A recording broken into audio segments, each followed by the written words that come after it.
When Team USA skiers tweet, people listen. And people like what they post on Facebook and Instagram.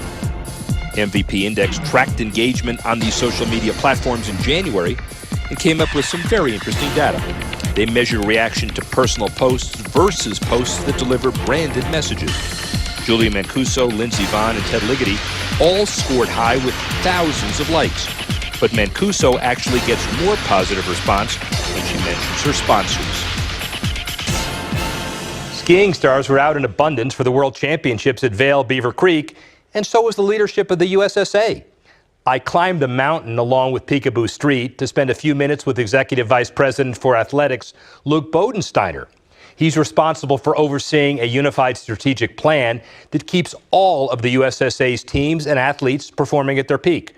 It's a tough job, so we asked him how he does it. We've got an interesting challenge in that we manage 12 distinct sports. And across those sports, of course, our objective is to be the best in the world and to win more medals than any other nation across that set of sports. And so, we spend a lot of time analyzing the sports in a way that not only indicates that we can win at the rate we need to win, but also in the areas that are probably the most relevant to the public, where we can then feed off that into future generations.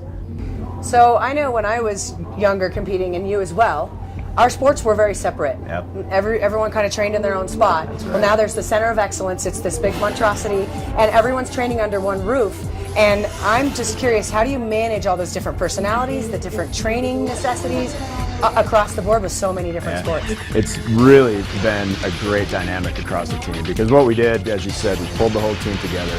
We really started talking about our collective success. Okay. And yes, all the teams train differently, and some are supported in different ways. Some have their own characteristics and capacities that we have to build in the athletes. But there's also a great dynamic of teamwork and of learning across the sports. And when you bring all those sports together, it becomes such a motivating environment for everybody, right? And really the sense of one big team is what we're after. The high visibility is the superstar. Clearly, you have a superstar right in the middle of here, but Mikaela Shiffrin obviously generates the headlines today, and you've got a lot riding on her success in the future. How do you make sure, as far as that training program, is there a Mikaela plan? Is there a certain intensity now, but make sure she doesn't burn out? What's the call on that? Despite the fact that we have so many athletes in the team, every athlete has an individualized program, and it's tailored day to day.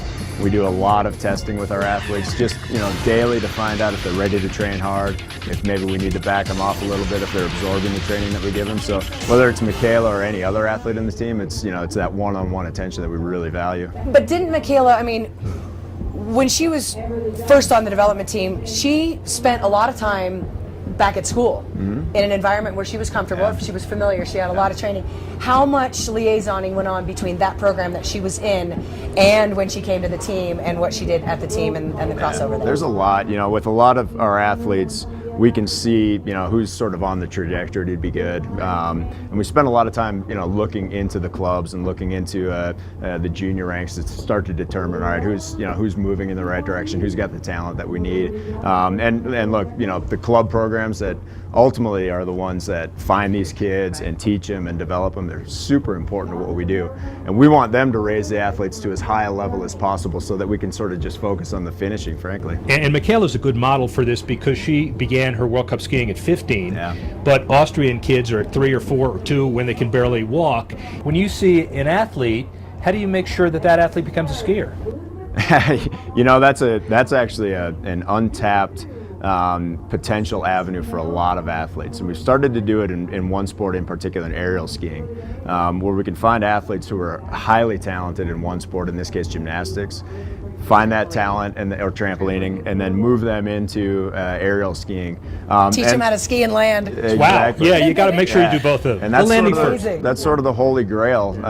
And that's a longer term project for us. What we need to do is understand, what our athletes who are at the top now were doing when they were 14, 15 years old, what kind of capacities they have. We don't know that about Peekaboo necessarily. If we knew what Peekaboo was capable of when she was 14, then we could start to apply that. So this is a longer term project for us. Well, I think that that the alumni. I think that's on us. I think that's where the responsibility lies with us is to bring people in, to be talking positively about our sport, talking positively about the future of the sport and the progression of it and what's happening. But I think there's a unification that's starting to go on, because now the leadership of the team is now incorporating the alumni a lot and putting programs together where the alumni, the sponsors of the team and the trustees of the team that help the whole thing go, and the current athletes are all intermingling and intermeshing, and that information is being transferred, and those ideas are starting to come about, and then everybody can go out and spread that positive word. And I think that there are a lot of smart young people today that pick and choose their path based on what they think, how it's going to look. And we are on the path of paving a really nice, beautiful road for people to look at and go, I want on that. That's exactly right. You know, it's being best in the world is such an unbelievably hard thing to achieve. It's so and big. you can't do that alone. So we rely on a lot of partners, whether it's alumni or corporate sponsors that we have, donors that we have, clubs around the country, fans. Like this whole thing, this whole community really has to come together to make this kind of team that can win that way. Well, hand in hand is also career development. You all are at the upper echelon of money raising, but all of the Olympic sports, as we cover in all of our shows, have issues related to how do you practice, how do you sustain, how do you become excellent and remain excellent and make a living. Yeah, it's a big topic, and it's one that really probably hasn't been talked about enough. Right.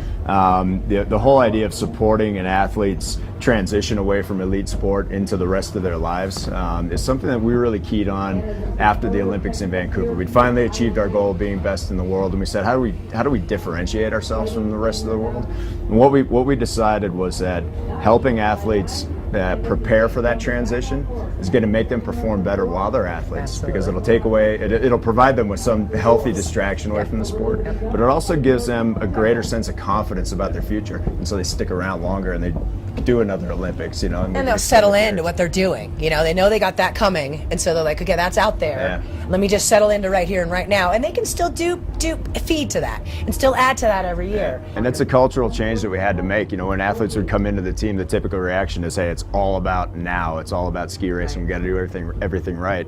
But you know, we've changed the culture with the coaches, given the athletes something to lean on, and you know, let them be competitive for longer. Up next, we'll hear more from Michaela Schifrin. She'll tell us how she's preparing for her financial future with a gentle push from her parents.